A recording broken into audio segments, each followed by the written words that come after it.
Bom, então vamos começar a nossa aula de princípios parte 2. Na aula passada nós falamos de princípio parte 1 e hoje nós vamos falar de princípio parte 2. Vamos começar falando sobre o princípio da ofensividade. Para que ocorra o delito, é imprescindível, é relevante a intolerável lesão ou perigo de lesão ao bem jurídico tutelado pelo Estado.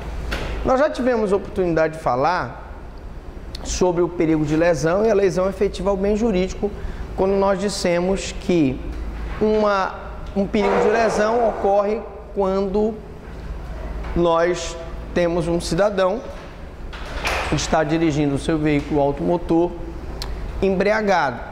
Nós dissemos que ele está colocando em perigo de lesão toda aquela coletividade, ainda que nós não tenhamos na prática uma conduta daquele indivíduo no sentido de ter lesionado um bem jurídico de forma efetiva. Já o dano efetivo ao bem jurídico ocorre quando nós temos, por exemplo, a lesão corporal, em que a pessoa é lesionada, um homicídio, ou o próprio crime de dano, que é o dano efetivo. Quando se fala em princípio da ofensividade, nós temos que dizer que, com base nesse princípio, o Supremo não tem considerado alguns crimes previstos no Estatuto do Desarmamento como condutas delituosas, quando, por exemplo, a arma está desmuniciada ou sem munição e sem capacidade de pronto municiamento. Pronto municiamento é você imediatamente colocar a bala e a arma poder ser disparada. Então o Supremo tem entendido que num caso em que a arma não tem capacidade de potencialidade ofensiva, eu não posso então tipificar condutas previstas no Estatuto do Desarmamento, porque pelo princípio da ofensividade, pelo menos para que a conduta seja punida, ela tem que ter possibilidade de ofender o bem jurídico. Se ela não tem nem possibilidade de ofender o bem jurídico, nós não podemos falar em princípio da ofensividade. Bom, agora eu quero falar para vocês um princípio muito importante, que é o princípio da culpabilidade. Por não? Esse princípio da ofensividade que você falou, a diferença lá entre o roubo e o furto, né? Por não? É a grave ameaça. A diferença entre o furto e o roubo é a violência ou grave ameaça, que é empregada no roubo e não é empregada no furto. E se ele tiver uma arma, né, sem munição, aí ele vai ser enquadrado aonde? No furto? É a questão, veja bem, é o que eu estou dizendo. O que o Supremo tem entendido, e algumas decisões também do STJ, é que se a arma for de brinquedo, ou se a arma for um simulacro de arma, se a arma não tem potencialidade ofensiva, não há possibilidade de se considerar a arma como arma. Não existe potencial ofensividade. Daí porque desconfiguraria o crime de roubo, tá? Mas acontece, porém, que a violência não é empregada só com a arma. Ele pode usar a arma apenas para implementar a violência que ele vai praticar com chutes, com tapas, etc., ou qualquer tipo de constrangimento contra a pessoa, e aí sim, mesmo a arma sendo de brinquedo, o roubo se caracterizaria pela arma. Mas eu quero conversar com vocês sobre a culpabilidade. Gente, culpabilidade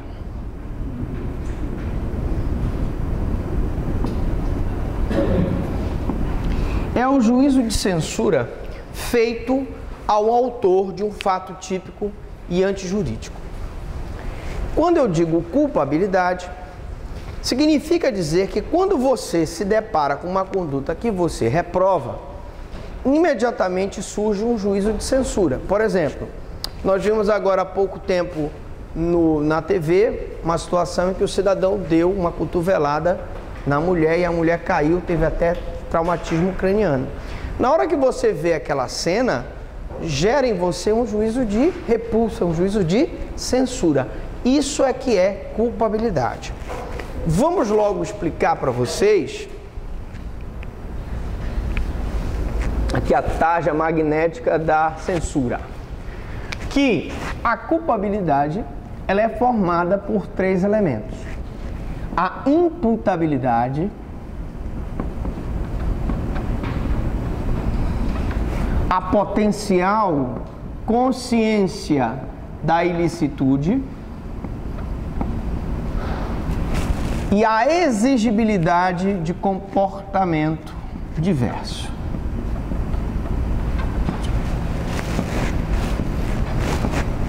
Gente, o que é imputabilidade?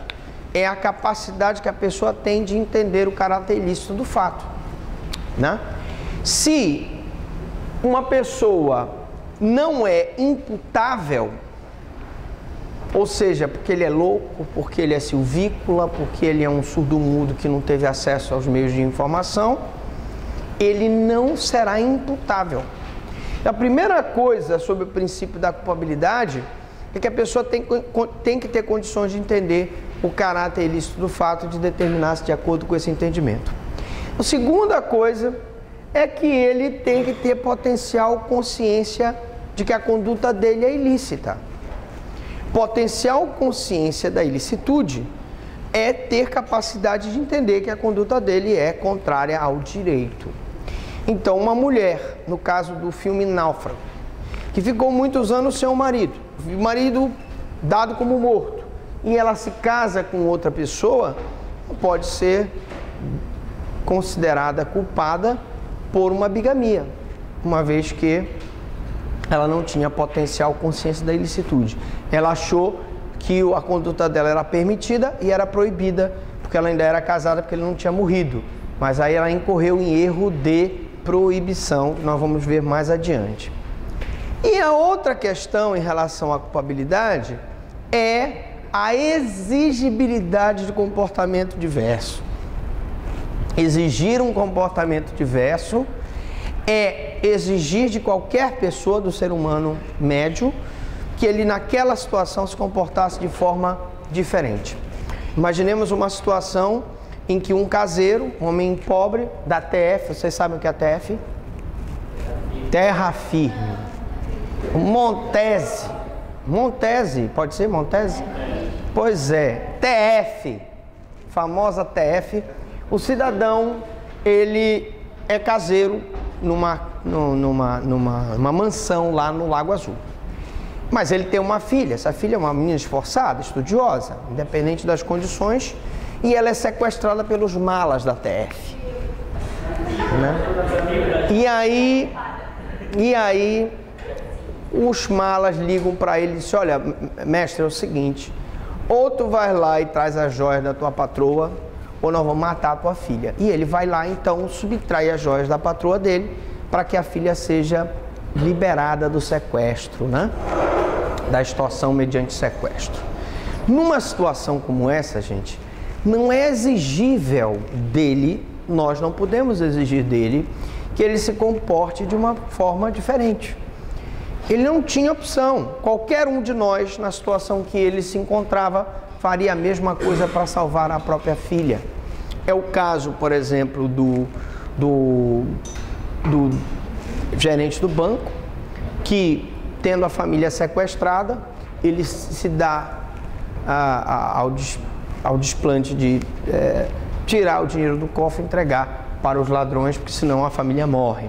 Então, uma das condições da culpabilidade, para que você tenha um juízo de censura, é que você possa exigir uma conduta diferente do agente. Se você não tem condições de exigir uma conduta do agente, como é que o gerente lá do banco vai ser responsabilizado pelo furto do banco, se a família dele estava em cárcere privado enquanto ele não entregasse o dinheiro do banco?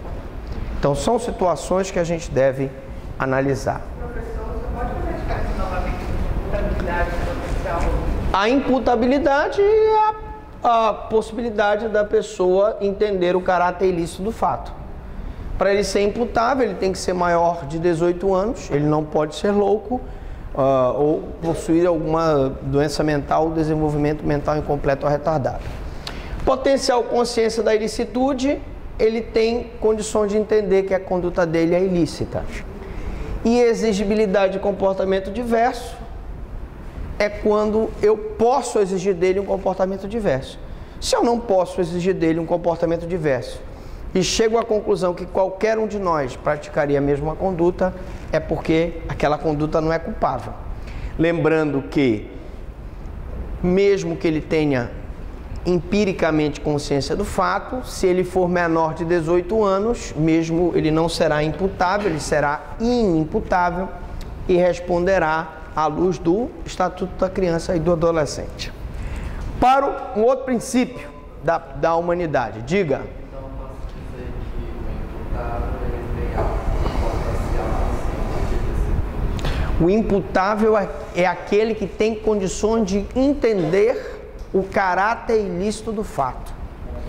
Mesmo aquele que tem condições de entender o caráter ilícito do fato, pode não ter consciência da ilicitude da conduta dele.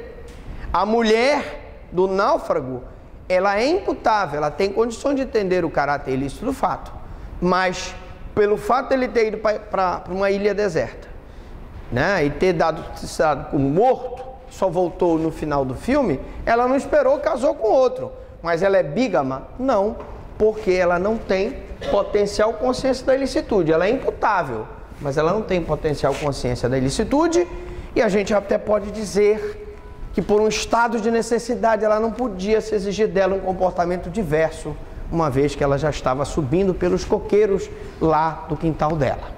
Muito bem. Não poderia ter esperado para seus 20 anos? Algumas mulheres esperam, né? Na Idade Média, esperavam. Mas vamos lá. Sim, evidentemente, né?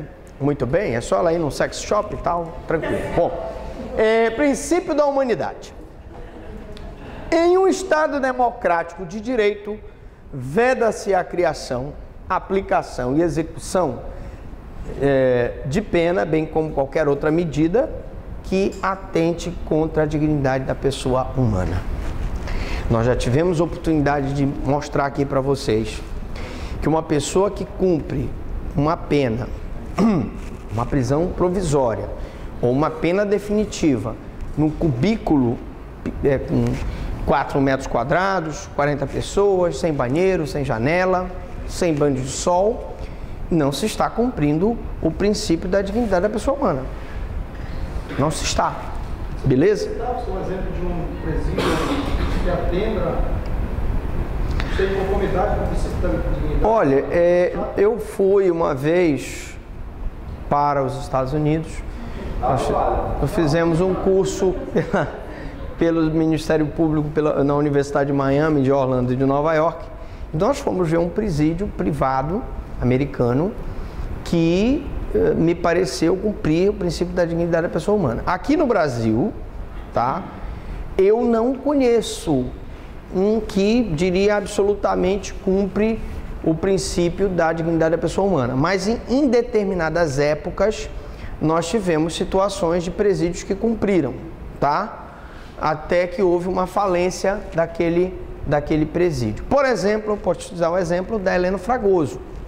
Eu tive um aluno que ele apresentou um trabalho de conclusão de curso em que ele mostrou que em uma determinada época do Heleno Fragoso, que é a colônia agrícola Heleno Fragoso, ele se cumpria os requisitos da dignidade da pessoa humana. Eles produziam frutas, eles produziam hortaliças, eles produziam bolas, só que infelizmente por conta de má gestão voltou a ter uma situação de descumprimento dessa dignidade da pessoa humana. Então essa questão do cumprimento da dignidade da pessoa humana é cíclico.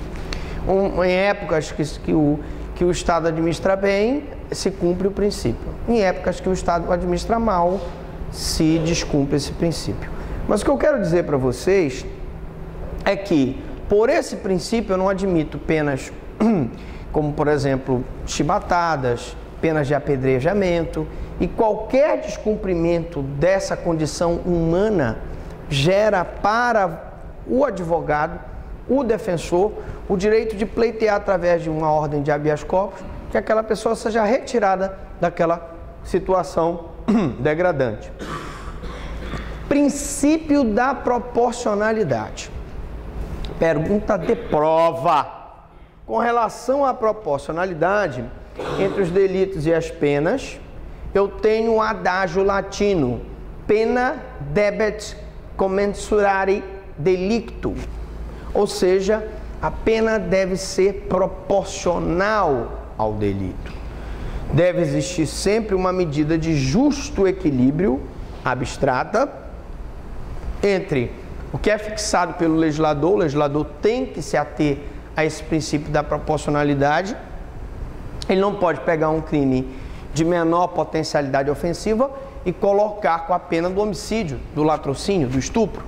Também não pode pegar um crime de grande potencial ofensivo, de gravíssimo potencial ofensivo, e colocar com uma pena muito pequena. Como também a parte abstrata é feita pelo legislador na lei e a parte concreta é feita pelo juiz. O juiz não pode, na hora de comminar a pena, levar em consideração um crime grave, comminar uma pena muito pequena, e pegar uma pena de um crime leve e colocar uma pena muito grande. Estaria desproporcional entre a gravidade do ilícito praticado, do injusto penal, que é justamente o desvalor da ação e o desvalor do resultado, e a pena combinada ou imposta. Então eu não posso ter essa desproporcionalidade. A pena deve estar proporcionalmente adequada à lesão que foi praticada contra o bem jurídico. Ela deve estar relacionada à intensidade ou magnitude da lesão ou bem jurídico representada pelo delito. Então, se é um crime de grave potencial ofensivo, eu vou ter que ter uma pena mais grave, mais dura.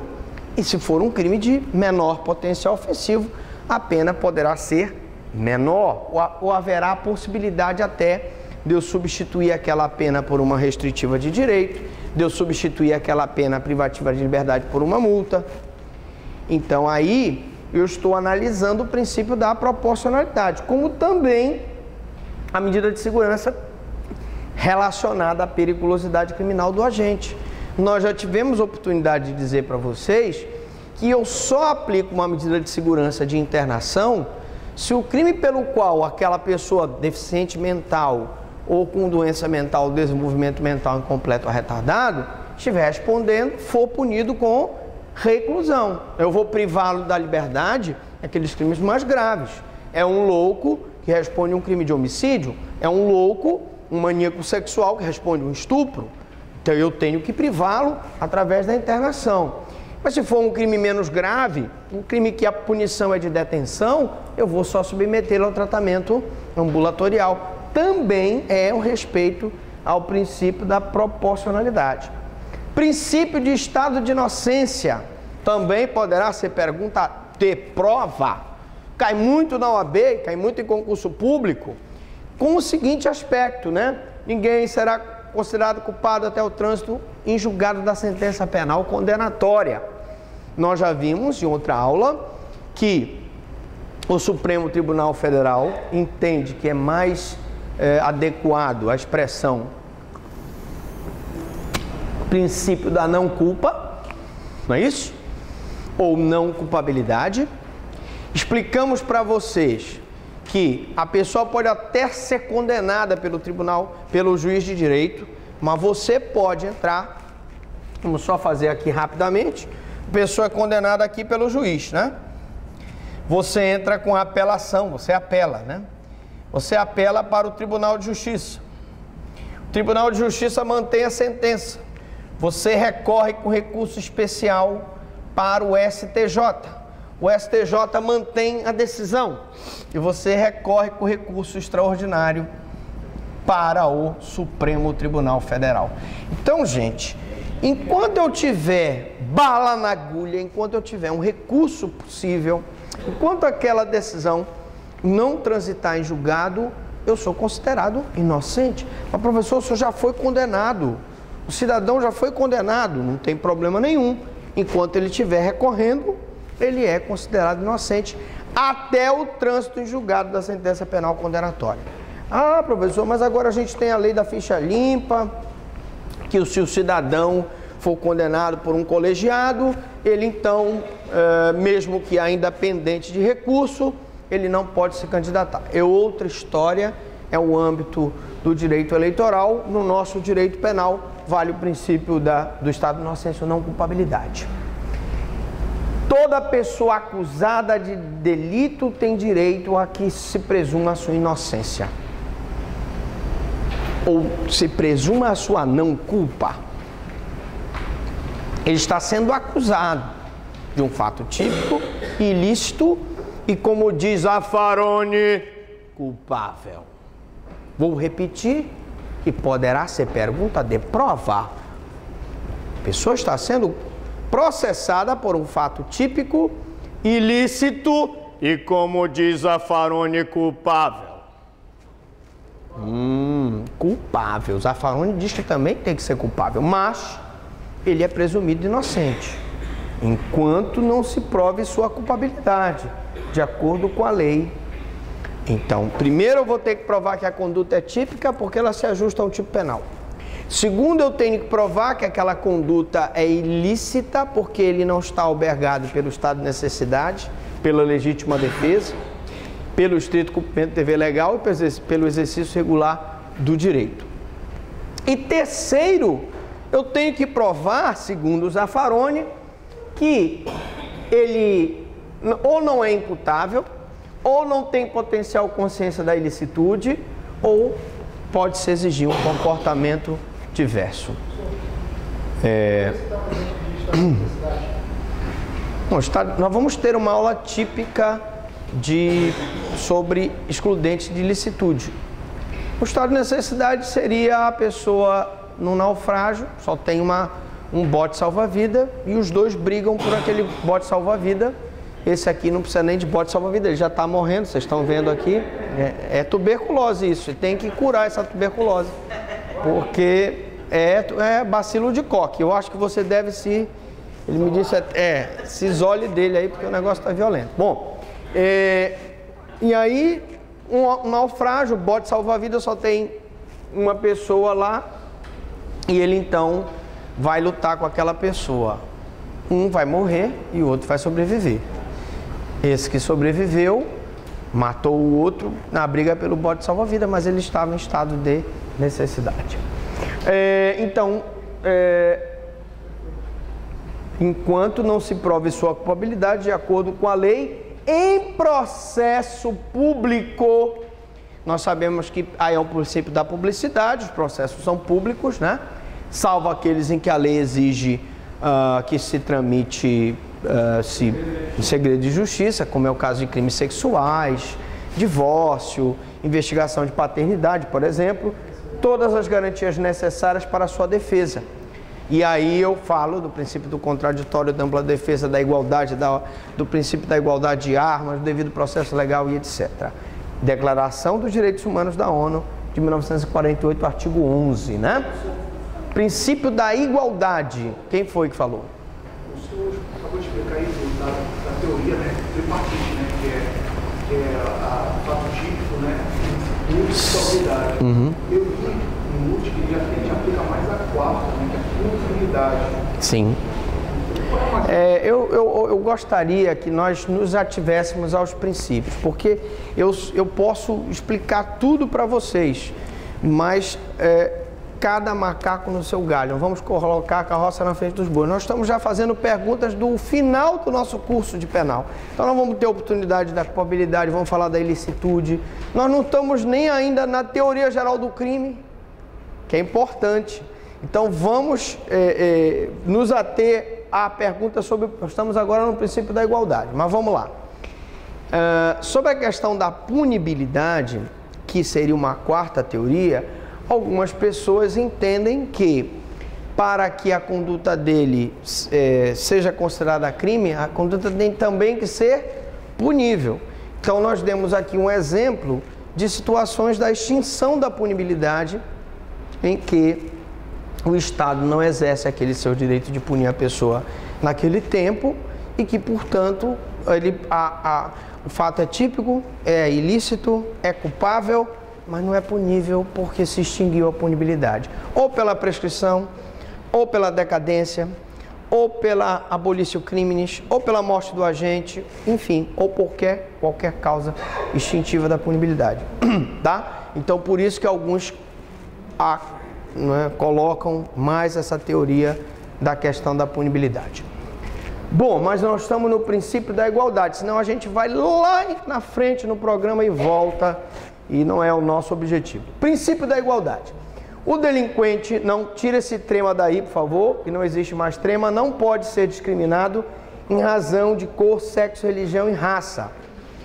Isso, infelizmente, não acontece, mas pelo menos pela lei não deveria acontecer, porque a pessoa é negra, ele vai ser discriminado, ou porque ele é católico, ele vai ficar numa situação privilegiada em relação ao protestante, em relação ao evangélico, em relação ao bandista. Não deveria ser assim. A igualdade jurídica consiste em assegurar às pessoas de situações iguais os mesmos direitos, prerrogativas e vantagens, com as obrigações correspondentes.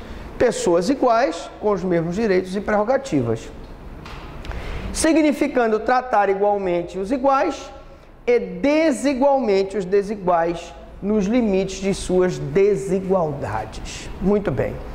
Professor, existem pessoas que são mais iguais do que os iguais, não é isso? Para usar uma metáfora. Tratar os iguais na medida de sua desigualdade, né? Desigualmente os desiguais no limite de suas desigualdades. Nós vimos aqui, gente, que existem situações em que a pessoa não é igual a outra. Não é a pessoa, às vezes o cargo. Vimos os exemplos aqui de deputados federais, senadores, que têm imunidade absoluta em relação às suas palavras e opiniões que eles externam no Congresso Nacional. Temos os exemplos das imunidades relativas relacionadas ao foro por prerrogativa de função, relacionada à prisão. Ele não pode ser preso senão em flagrante delito de crime inafiançável.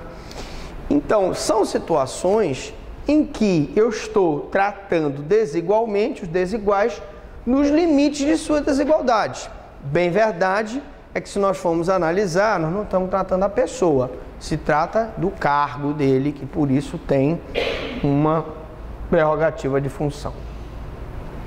Princípio do ne bis in idem. Muito bem. Ne bis in idem significa ninguém deve ser punido duas vezes pelo mesmo fato. Ou ninguém pode ser punido duas vezes pelo mesmo crime. Eu posso dar um exemplo, né? Parece que na prova costuma cair assim um conceito para você responder o que é o ne bis in idem e você dá o exemplo do ne bis in idem. O conceito você encontra no livro, na apostila, o problema é o exemplo, né?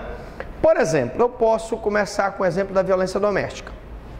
Na violência doméstica, quando um homem agride uma mulher no âmbito doméstico, nós denunciamos o homem por lesão corporal, que é o artigo 129, parágrafo 9º. Parágrafo 9º. Você vê que o bacilo de Koch ele já se espalhou aqui na sala, é gente tossindo para ali, espirrando para ali, a outra já está amarela para cá, enfim. Bom, vamos lá. Então, nesse caso, gente, nós temos que ter muito cuidado, porque eu coloco o 129, parágrafo 9º, que já está agravando a pena daquela mulher, daquela pessoa que praticou o crime contra a mulher, tá certo? E, portanto, a pena já vai ser diferente do 129. Aí, o promotor desavisado ainda coloca a agravante prevista no artigo 61 do Código Penal para agravar ainda mais a pena porque o crime foi praticado contra a mulher. Ora, se eu já estou agravando a pena do parágrafo 9º, para que eu vou colocar ainda o artigo 61, crime contra a mulher, se eu estou tentando puni-lo duas vezes pelo mesmo fato? Estou tentando agravar a pena dele duas vezes pela mesma circunstância, que é o fato dela ser mulher. Outro exemplo é nos crimes sexuais. Quando eu tenho um estupro de vulnerável praticado contra a criança, um estupro praticado contra uma criança de 11 anos, eu já estou considerando o fato dela ser criança para agravar a pena do estupro. Estupro de vulnerável. Então, eu não posso colocar uma qualificadora de aumento de pena que nós temos lá nos crimes contra a dignidade sexual, crime praticado contra a criança. Porque se eu já estou considerando o fato de que o crime foi praticado contra a criança, de que o crime foi praticado contra uma pessoa portadora de síndrome de Down, ou uma pessoa que